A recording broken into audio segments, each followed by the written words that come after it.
Sabay-sabayan natin ngayon itong serye na ito at panoorin. Huwag nyo kakalimutan, supportahan nyo kami lagi. Babus! Saan pa ang basurahan dito? Ha? Basurahan? Kailangan mo na yun dyan, may maglilinis naman yun dyan. Sino ang maglilinis yan? Oo ko, pero may maglilinis yan, tol. Sige, sabi mo eh. Sige, pre, dito na ako. Sige, pre, dito na rin ako. Ayan, nakakapagod.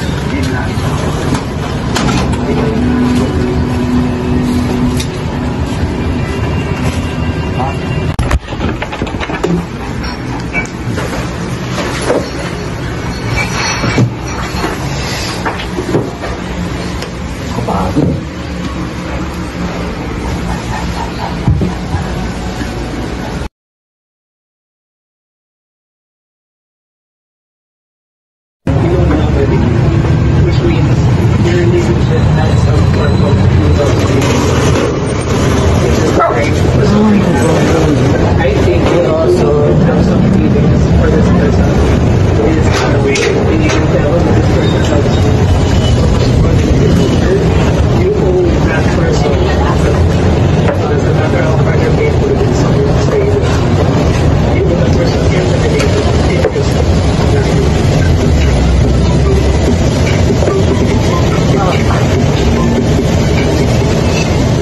Alam mo dati, dati feeling ko parang kung na-meet ko itong Lagi na lang pagod kapag uuwi. Siguro tulog na naman siya sa akin. Papakulit na naman yung pinapagawa niya sa akin. Ay nako, hindi ka na talaga naawa sa akin. Sa tandaan ko ito, hindi mo pa rin ginagawa yung mga dapat hindi na dapat ako yung gumagawa. Pati simple na yung paglagay ng maduming damit sa washing machine. Pag-ayos ng sinelas sa tamang lagayan. Isa-up. Gumising ka nga. Mag-usap nga tayo na, nagalit na ako sa'yo. Hindi ba kita mong pagsasabihan? Kaya isang beses lang, maawa ka na sa akin, matanda na ako. Pag-uwi ko ng trabaho, di ka man lang. Ay nang mahirap sa'yo eh. Paano na kapag wala na ako? Sino na mag-aasikaso sa'yo dito? Ako na nga naglalaban ng damit natin lagi eh. Ang gusto ko lang naman sa'yo, ilagay mo to sa maayos na lagay sa washing machine.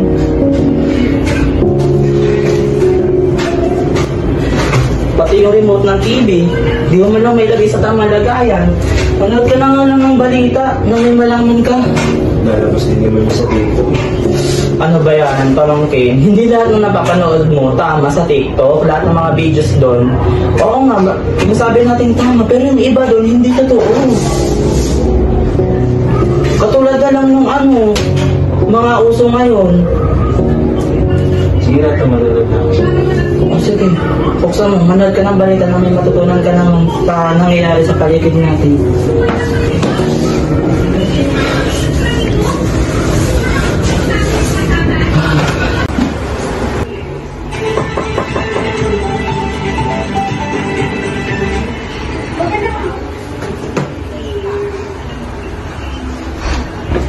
Uy, ikaw pa na yan. Ang pinapanood mo? Balita ito, saan galing? Ganun lang, tara, ano? Baba, ako si kailangan ko na pag-ulat sa akin na ito. Magandang umaga, ako si kailangan tagapag-ulat sa araw na ito. Breaking news! Kitang-kita naman sa kapaligiran ang tumpak-tumpak na basura sa lungsod na ito. Narito ang isa sa mga residente at ating i-interviewin patungkol sa mga karanasan nila patungkol sa mga basura. Magandang umaga, Sir Angelo. Maaari ka bang magbahagi ng iyong karanasan at kung paano ka naapektuhan ng mga basurang sindamakbak sa lungsod na ito? Itong mga basurang ito, naapektuhan kami dahil nagkakaroon kami ng sakit.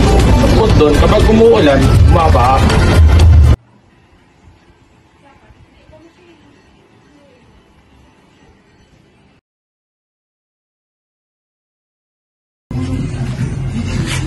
Kuya, palimos po, kuya. Kahit konting tulong lang po, kuya. Kuya. Palimos po. Palimos po.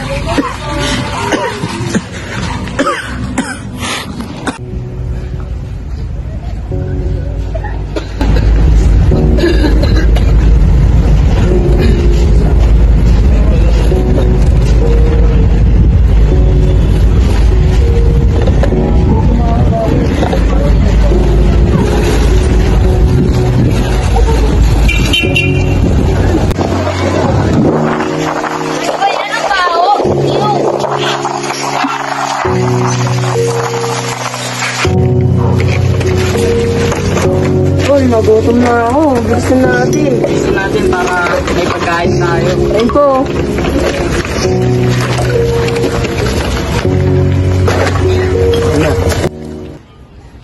Tol, mali yung ginawa natin ganito. Oo nga eh. Ikaw kasi masasama ko pinagtatapon ng basura eh. Sensya. Ito, nandiyan ka pala. Ay, kamusta? Kamusta ka mga guys? Oo nga eh. Narinig ko yung usapan niyo about sa basura. Sorry to kasi ano eh. Wala rin akong matapunan kanina eh. Kaya Naiintindihan ko naman yun. Dumaan din ako sa ganyan eh. Yung walang matapunan. Pero natauhan rin ako. Kasi makaka-apekto yun sa kalikasan natin eh. Sana naman magbago ka na next time ha. Pinapatawad na kita. At saka nagluto nga pala ako ng... At saka nagsaing din ako. Nagluto ako ng itlog pati yung pancit canton. At saka sakto umuulan. Nagpakulo ako ng may katubig. Tara, kape tayo. Tara. sensya na pala sa tanong na. Masyado akong... Okay lang, naiintindihan kita. Dumaan din ako. Lahat ng tao dumataan sa kanya. Wala yan, tara, kaya tayo.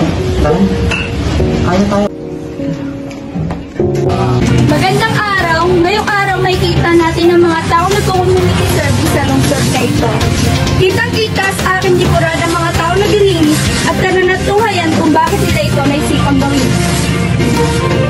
Magandang araw po ate. Ano po pumasok sa isip niyo at naisipan niyo mag-community service? Nalinis ang lugar ko.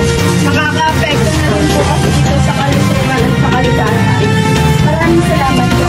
Ngayong araw, pupunta po tayo sa ikalawang residente. Kayo po, sir. Ano pong naisip niyo at naglinis kayo sa lugar na ito?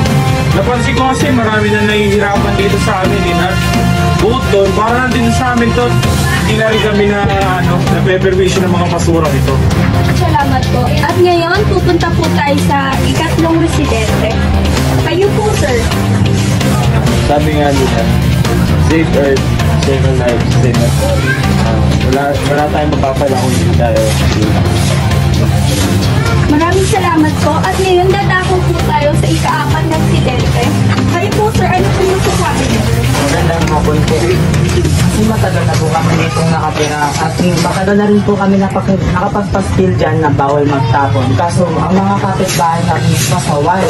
At saka dati, ganito lang ang karaming basura, isang punong plastic. Pero nung tumagal, ang dami nang gumayang kapitbahay. Tapos ito na kadami.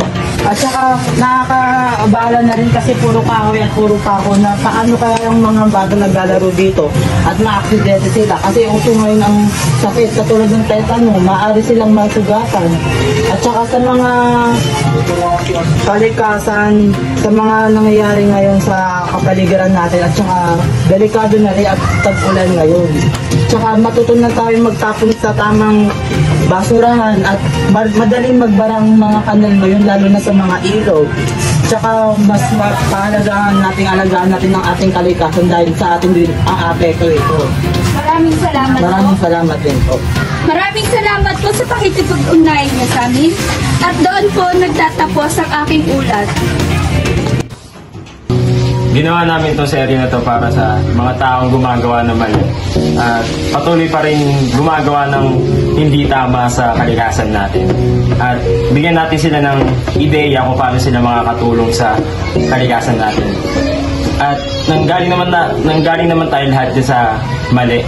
Kaya gawin natin tama.